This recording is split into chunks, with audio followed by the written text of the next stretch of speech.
guys, welcome back to QBT.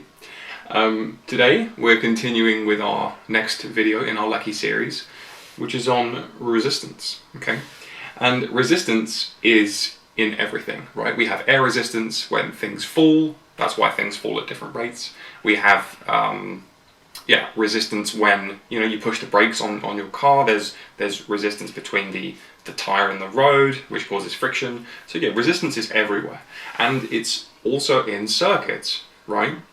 And it comes from when electrons collide with each other and with the walls of a wire, right?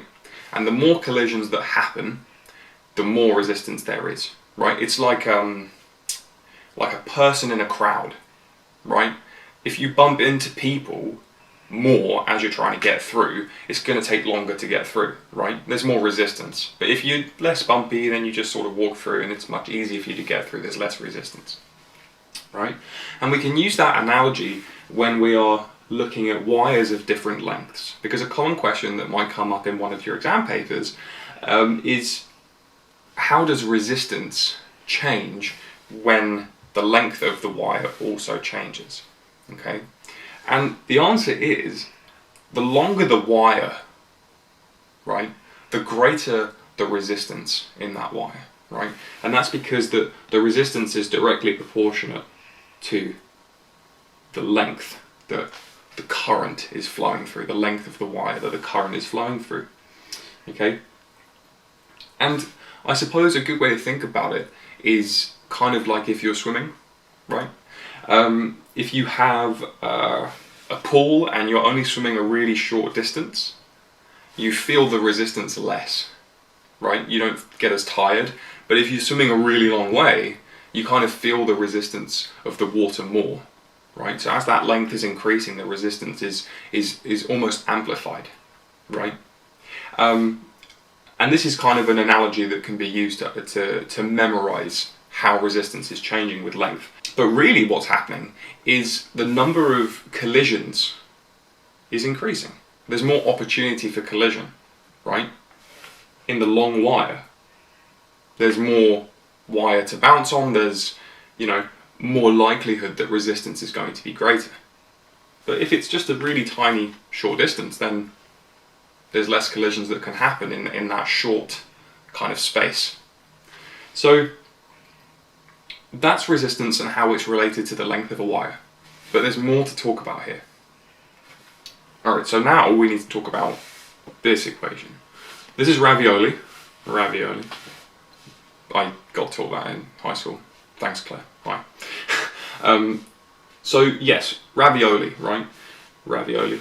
So resistance is voltage divided by current. Okay.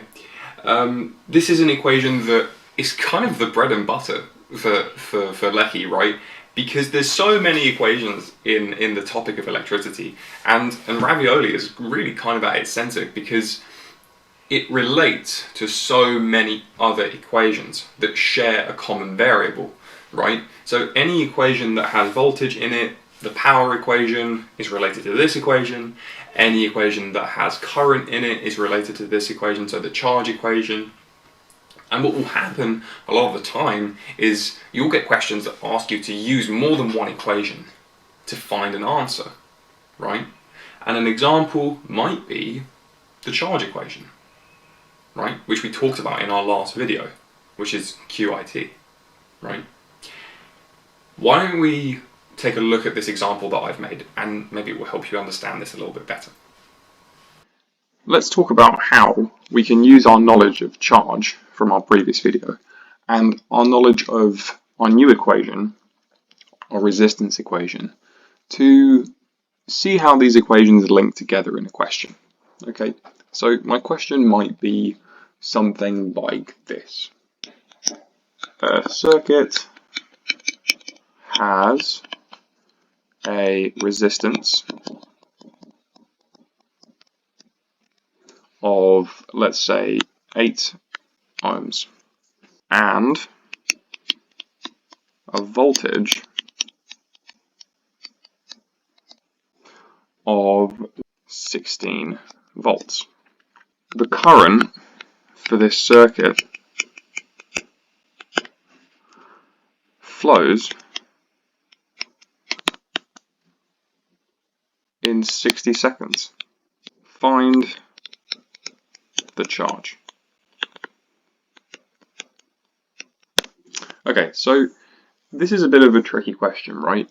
Because I don't have all the information that I need. We know that our charge equation looks like this, right? Okay, so I'm trying to find charge, which means that I need time and I also need current. And I have time, right? I have my time of 60 seconds, but I don't have my current, right? I'm not given it explicitly in the equation. I'm given resistance, right, which is 8 ohms, and I'm given my voltage, right? But we have a new equation, right? We have our resistance equation, which looks like this. And if I have resistance and I have my voltage, I can use those two variables to find current.